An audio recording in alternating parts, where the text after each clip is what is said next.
there. Gotcha. All right, Yeah. we're live. Adapting instructional need. Okay, gotcha. So standard eight was really straight to the point. It was all about like instructional strategies, expanding your instructional strategies. Hmm.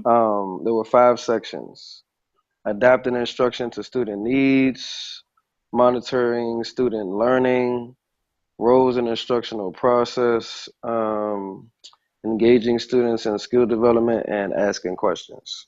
Um, you actually got threes across the board except for asking questions, Right. and I left that one blank because the sound went out on me on the video Okay. towards the end. The sound went out on me, and I didn't want to score you because I couldn't really hear what you were saying towards the end, and Hmm. it looked like you had a part where you were giving like closing questions, but I couldn't make it out. You know what I'm saying? Because the sound wasn't there. So I left asking questions blank Okay. because I don't want to like give you something just to give you a number. But adapting instruction for student needs, I gave you a three because you were adapting and you were adapting with the instruction of the students, of individuals and groups. Hmm. So like I say you were adapting with individuals when you were giving like your whole group when you were talking about how to build them using the hula hoops, what you were looking for, that was to each student. But with the groups, you were showing how they were supposed to work together to build it together. So it was pretty good. The kids did okay. They're gonna be off task because that's their first time doing something like that That was with the my hula hardest hoops. lesson ever. I was. Yeah, Oh. yeah. It was one of those situations, but just stick with it. And once they get used to building the hula hoops Hmm. together, then they'll actually get into more of the gameplay. So with that, it's just gonna be repetition. You know what I'm saying? And just sticking to your consequences, whatever those are for those being off task. Um, Monitoring student learning. I gave you another three. I said you motivated student learning and adjusted instruction based on like the support needed. And Hmm. when I say support needed, I mean by behavior. Like you knew which side to walk over to when they were getting off task. Right. You know, the first thing you really got to do, especially in the gym, if people are getting off task, is close the proximity between you and the student. So you got to get a little bit closer to them. Hmm. And it's tough to do that when you got your students spread out, especially in a game like that. So whoever you have your back turned, that's going to be the group that's going to be off task. So what Right. I tell you to do is try to, and I don't know where you had the other students, but try your best never to turn your back on them. Hmm. Like you ever know of the wall rule? Like if there's a wall, you want to have your back to it. Okay. Like because I see the cones were in the middle, and you had a group of students over here where one dome was, and a group of students over here where one dome was. If you find if just you always try to find a way to have like your back to nothing or a wall, Got so you. that like you can see all the students. Because obviously they're gonna be less likely to act up if they know that you can see them. You know what I'm Right. saying? Quicker. So yeah, so that's like it's a small tip, and I know you already know that, but it's like one of those maybe just to remind yourself when you're watching yourself, where am I? I can't even see this kid right now, Hmm. and you got to be able to see the kid at all times. Um, the third one was roles and instructional process. You got a three on this one also because you served as a facilitator with student learning, and that's huge with DCPS. They don't want to hear the teacher talking all the time. Like I remember my first 3 years, I was just rapping, and this is PE. Like shut up. The kids looking at me like they're paying attention, but it's like you lose them after a while. Right. So you were like a real facilitator with that lesson, even though you had to correct behaviors and like close your proximity to certain people.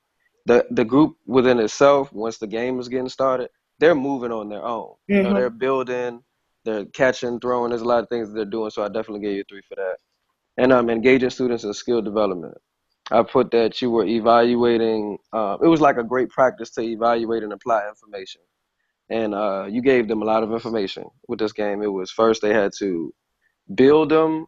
You had to tell them what to do if it knocked over, whether they're going to put it back together. Hmm. So they're looking at the hoops, they're looking at the balls that they're throwing and catching. There's a lot to it. So I thought that was a great practice for evaluating and applying just information, meaning physical things that they have to do with their body while also practicing a skill.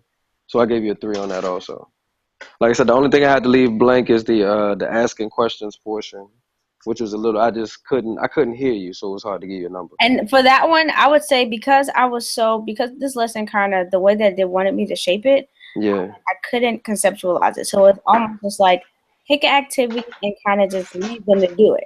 Uh-huh. So even with the questions part, that kind of escaped me for that time. So I just write in my reflection what I'll do for next time. Okay. It's a question, and then I think my time was up. So I didn't really get to reflect with them and ask them how they felt being as a group.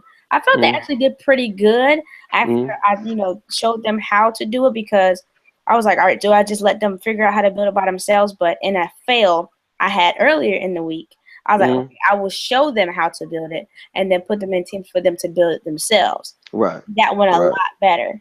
Yeah, that giving them like an example of, all right, this is one way to do it.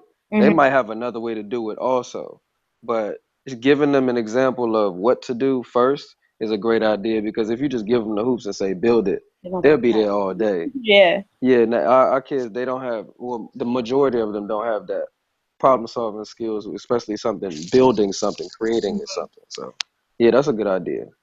Like So, but yeah, overall, I think it was pretty cool. I just I was more nervous about it, and it was just like, okay, I have to record something. I mean, second grade had a harder time because I had to build them back myself, because they couldn't get the concept of how to do it, especially together.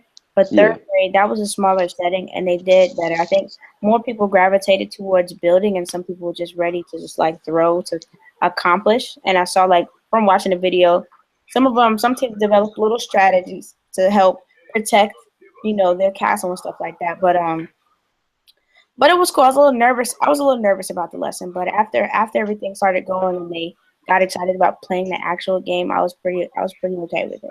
Yeah. It went well. It's one of those lessons that you just learn from the things that you did wrong and just correcting the next time. But it was a good lesson. It's a good activity. You get the right class, they're really going to be moving with that.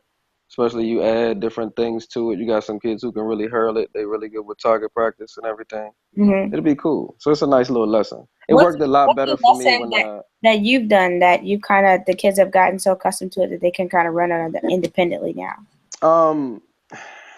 To be honest, do you remember the game we played at training that with bowling pins?